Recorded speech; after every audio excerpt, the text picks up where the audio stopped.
नमो बुद्धाय। दोस्तों दोस्तों आपने मेरे पिछले वीडियो में देखा, भगवान बुद्ध ने कहा कि मूढ़ की संगति से बचो, दुर्जनों की संगति से बचो, क्योंकि उनका प्रभाव आप पर भी पड़ता है।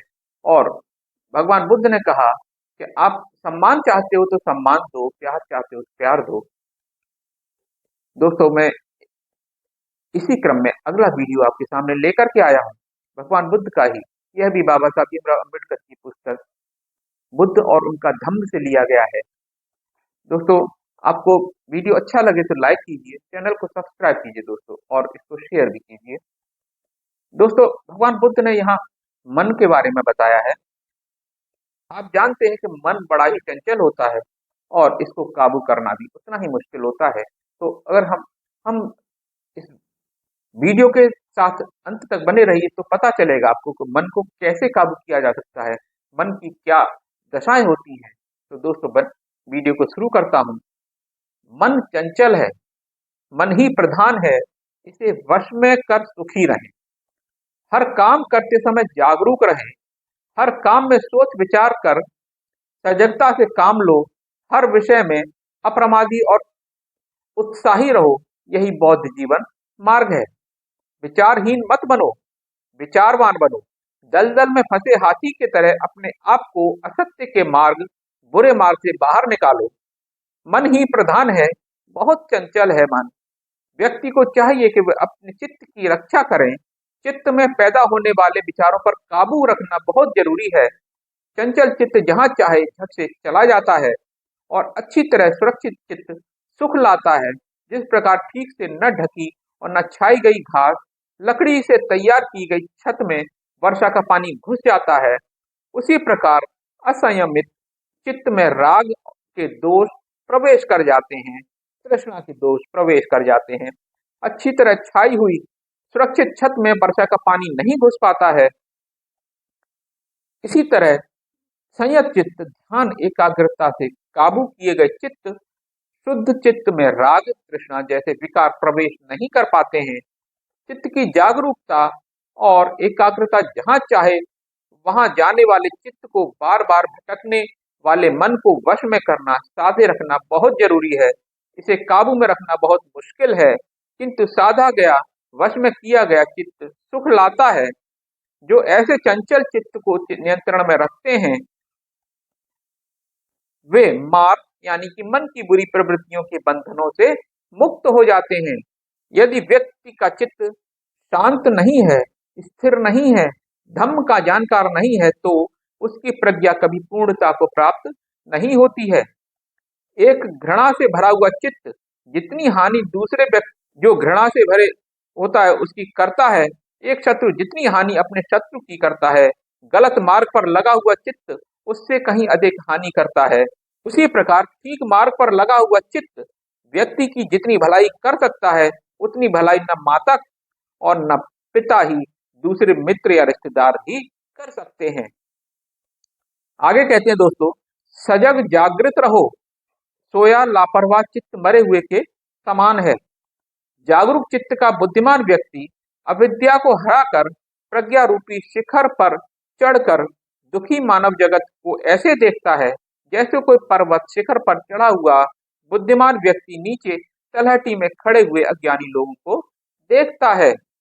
प्रमाद वाले लोगों के बीच अप्रमाद वाले लोग, सोए हुए लोगों के बीच जागृत लोग ऐसे आगे बढ़ जाते हैं जैसे बलशाली फुर्तीला घोड़ा कमजोर घोड़े को पीछे रखकर दौड़ में आगे बढ़ जाता है। प्रमाद लापरवाही में मत पड़ो, काम भोगों में मत फंसो। एक जागरूक अप्रमादी चित्त ही एकाग्र हो ध्यान लाभ प्राप्त करता है। भौतिक सुखों में फंसा व्यक्ति ध्यान लाभ नहीं ले पाता है। अप्रमाद अमृत पद है, प्रमाद कलंक है, मौत के समान है। जो अप्रमादी है वे मरते नहीं हैं। जो प्रमादी आलसी लापरवाह असावधान है, वे मरे हुए के समान ही होते हैं। अपने जीवन के उद्देश्यों को दूसरे के बड़े अर्थ के लिए मत छोड़ो। जब एक बार अपने जीवन का उद्देश्य स्पष्ट तय हो जाए तो लगन से उस पर चलते हुए आगे बढ़ो। यदि कोई व्यक्ति अपने चित्त से जागरूक होता है, चित्त को शुद्ध रखता है, विवेक बुद्धि से काम लेता है, इच्छाओं पर संयम है, धम्म को आचरण में उतारता है, तो उसका यश बढ़ता है। दोस्तों, सबसे बड़ा रोग क्या है? भगवान बुद्ध ने यहाँ बताया है, सबसे बड़ा रोग आरोग्य, सबसे बड़ा लाभ है जीव, गरीबी सबसे बड़ा रोग है। बाबा साहब ने भी कहा था कि गरीबी से बढ़कर कोई रोग नहीं है। गरीबी से दुख पैदा होता है, लेकिन गरीबी के दूर हो जाने से घर परिवार में धन संपत्ति सुख सुविधाएं आने से सुख आता है, यह जरूरी नहीं है। सुख सुविधाओं से भरी महंगी ऊंची जीवन शैली से नहीं, बल्कि ऊंचे आचरण सदाचार के जीवन से सुख आता है। यही बौद्ध जीवन का मार्ग है। आरोग्य सबसे बड़ा लाभ है, प्रकृति का सबसे बड़ा उपहार है, संतोष सबसे बड़ा धन है, विश्वास सबसे बड़ा बंधु है, रिश्तेदार है, और निर्वाण सबसे बड़ा सुख है। हमें बैरियों के बीच में अबैरी मित्र होकर सुख शांति से रहना चाहिए। इच्छाओं तृष्णा कामना से ग्रसित लोगों के बीच तृष्णा रहित होकर सुख पूर्वक जीवन गुजारें। लोभियों के बीच में लोभ रहित होकर हम सुख पूर्वक जीवन गुजारें।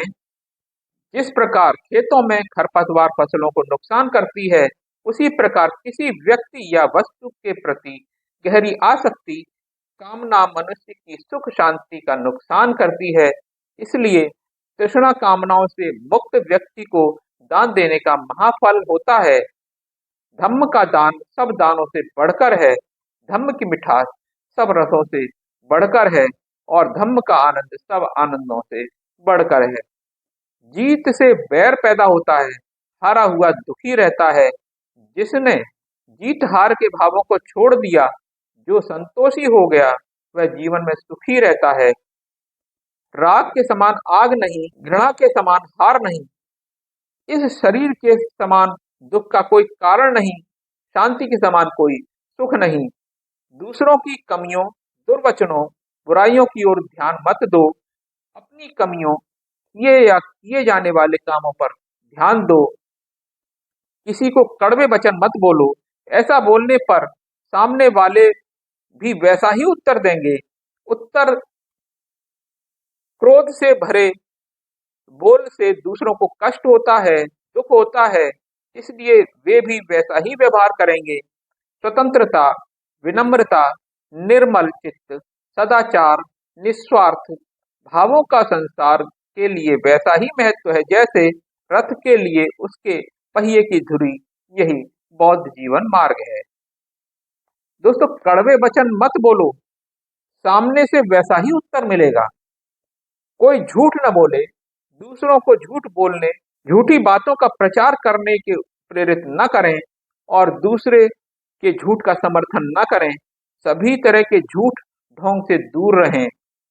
जैसा तथागत बोलते हैं, उपदेश देते हैं, तथ्य यानी सत्य की खोज कर जैसे सत्य वचन बोलते हैं, वैसा ही स्वयं अपने जीवन में आचरण करते हैं, क्योंकि वह जैसा आचरण करते हैं वैसा ही बोलते हैं।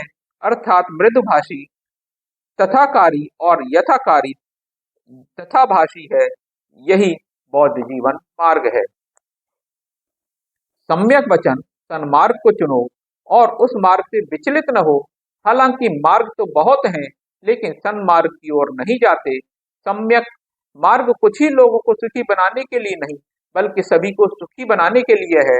वह आदि में कल्याणकारी, मध्य में कल्याणकारी और अंत में कल्याणकारी है। सन्मार्ग पर चलना ही बुद्ध जीवन पर चलना है। मार्गों में आर्य अष्टांगिक मार्ग ही सर्वश्रेष्ठ है। सत्यों में 4 आर्य सत्य सर्वश्रेष्ठ है। इच्छाओं से मुक्त होना, राग रहित होना सर्वश्रेष्ठ है। सर्वश्रेष्ठ पुरुष वह है जिसे सत्य को देखने जानने की आंखें हैं, दृष्टि है। तो दोस्तों, ये था भगवान बुद्ध का मधुर वचन। दूसरों से बुरा मत बोलो, क्योंकि जैसा आप दूसरों के साथ करोगे वैसा ही आपको वापसी में मिलेगा। तो दोस्तों कैसा लगा आपको आज का भगवान बुद्ध का ये वचन? अगर अच्छा लगा हो तो लाइक कीजिए, चैनल को सब्सक्राइब कीजिए दोस्तों, और शेयर भी कीजिए। मिलता हूँ अगले वीडियो में, तब तक के लिए नमो बुद्धाय।